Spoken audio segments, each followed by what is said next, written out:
Screencast is about the next Unit 3 assessment, the SWOT Analysis, the strengths, weaknesses, opportunities, and threats. If you haven't taken BOH or you don't quite recall this element of BBI, I thought I would go through it so that I can do a comprehensive SWOT analysis of yourself. It's not of a company. It is more of a personal reflection exercise. And then I also thought I would walk you through some of the points in the exemplars. So it's asking you to reflect, essentially. I have a friend who I correspond with online who asks at the start of the day, what do I need to work on today? And then at the end of the day, asks himself, well, did I get better today or not? And I believe, some form of personal reflection is good for all of us.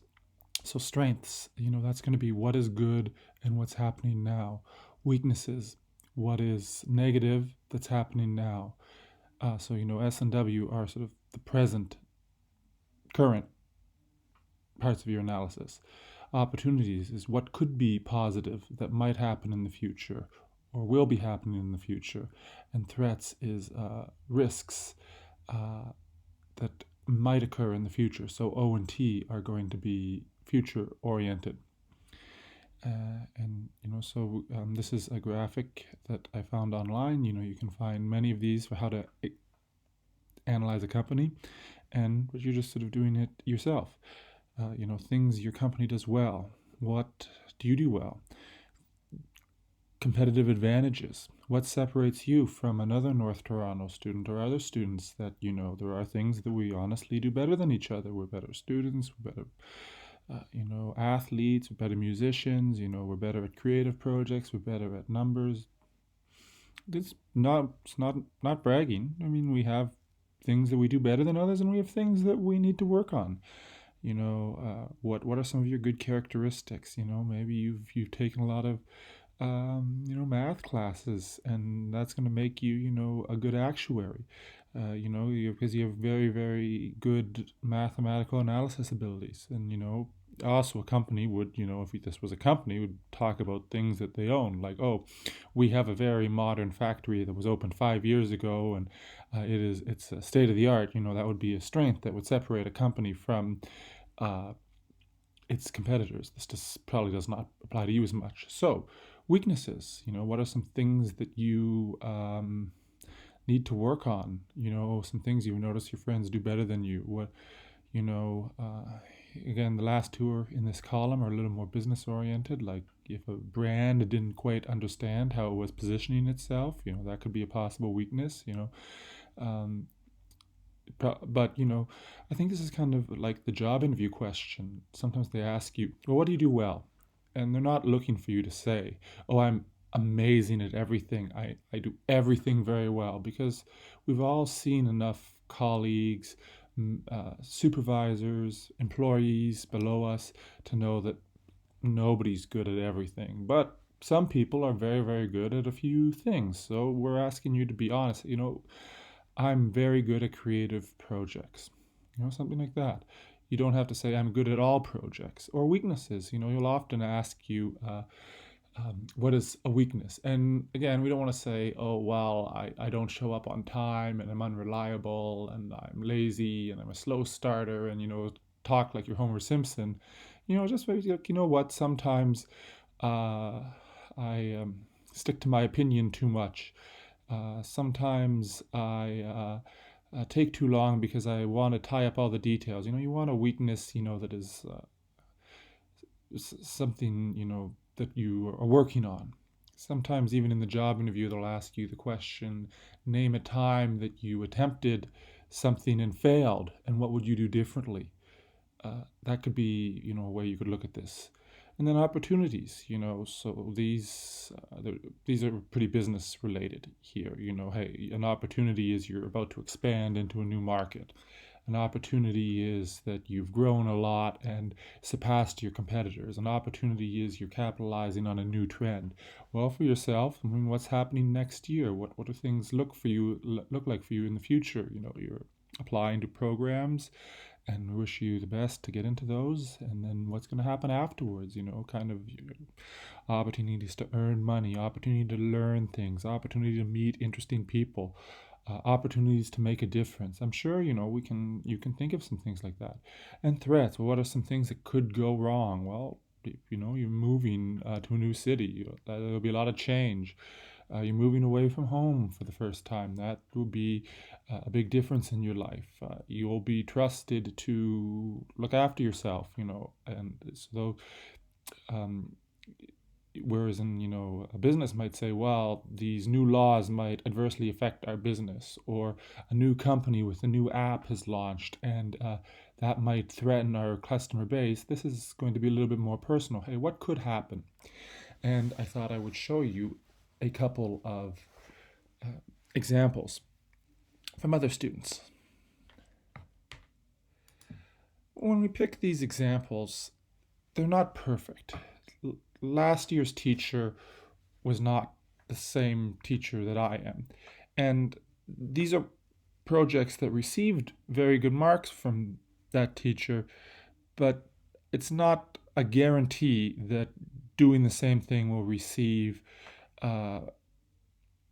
perfect marks. What will receive perfect marks is if you take the best parts of these and adapt them to yourself, because what works for one person might not work for you. So you need to take these and adapt it. It's not a checklist. It's a model of, hey, look at that critical thinking. Look at that attention to detail. Look at that use of the terminology from the course, and then apply it to yourself. So this one is a little graphical. It doesn't have to be, visual, but this one is visual. So, what are subjects do you like? Your good personality traits. Where have you struggled? They're talking about things like senioritis, that they may not have been the best student. Hey, and they're just being honest. I know lots of people who did not do their best in grade 9 or 10, but turned it around and, went on to succeed, or they changed their major, whatever it is. It's okay to own up to struggling early on, because it shows you have resilience and grit, which will make you a good employee and a good student later on. And then, they wanted to talk about opportunities. So they're talking about, that for their career, the professional requirements are changing. So that might make it easier to enter. But then a threat could be, if the opportunities to enter the law enforcement career are relaxed, perhaps more people will try it, and you may not succeed. Because, for example, firefighting at the moment in Toronto, there's a big waiting list to get hired. People have passed the test, they've done the standards, and there's so much demand and so few fire stations that a threat for anyone who wants to say become a firefighter. I mentioned that because this person mentions police officer. They're going to have to deal with many people competing for the same job. And I like the question and answer format. It's casual, it's conversational. They add some little context. It's not too long. You can read it quickly, and I get a good sense of who this person is. I didn't teach them, but I get a good sense of who they are. Here's another one. Now, the formatting is not the biggest element of this project. Certainly there's a communication element. If it was confusing to read because of run-on sentences, if the text was not visible because if too much information was jammed on one page, you could lose communication marks, but that's not a point of emphasis of this assignment. So this person answered more questions, and I'm okay with the blocky formatting because they've answered more questions. It's like the other one flowed easily. It looked very pleasant when you at first glance. This one doesn't really look nice, but the material's there. So it's trade-off. This is probably the engineer, and the other person is more creative. What has contributed to your past victories? What do people say you're good at? What are things you're naturally good at? Can you do anything better? These are just some different questions. And again, I like the question and answer, but it's not the only format. You could do lists, you could do paragraphs, pick something that feels authentic to you. And then we, scroll down and again, the formatting, didn't something went through the classroom and it's not perfect. I'm understanding of when it goes through the e-learning classroom and it gets changed a little bit. What they talk about the professional area. They can talk about the university. What obstacles do you face? It's left blank here. I mentioned this. I think there's always going to be an obstacle. Maybe it's just limited number of internships. Maybe it is moving to a new city. This person's going to study in McMaster. That's an obstacle. Maybe there's some trend that's going to happen in that career. It's just I mentioned this. Like I don't think they should have left this blank. I think you can find an obstacle, and if you were a company, you would be constantly trying to project what are the possible obstacles that I could deal with. And this one, it ends with a conclusion. I would say that this conclusion's a little vague. I'm not a big fan. They did receive perfect marks from last year's teacher. I might not grade this the same way because they're telling me what I already know. I know what a SWOT analysis is. I believe strongly in personal reflection. My goal is to learn something new each day. So I would agree with this statement. I mention this, and that's why there's a video, because this should be personalized.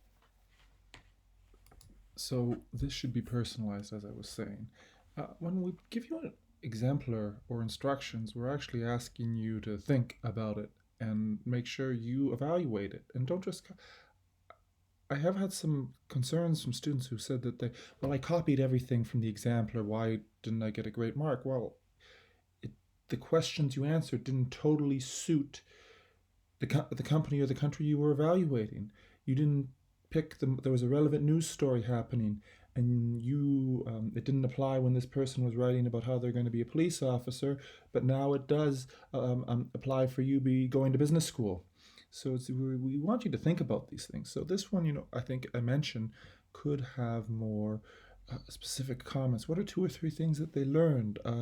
What was the biggest thing that they learned from the exercise? And you do learn things from these exercises, or even turn it outwards. Ask someone you know well to describe you, and you can say, people have said that and that's the way you can frame the conclusion. I always think this is a good way to link things back to the course. Simon Sinek says starts with why. Why do you do this? What are you going to do differently going forward? Those are questions that help you succeed in business. So I would say, if I graded this, I would ask this person to provide a more personalized, specific return back to points in their SWOT analysis and otherwise make this conclusion their own. Hopefully those tips are helpful for you to do well on the SWOT analysis.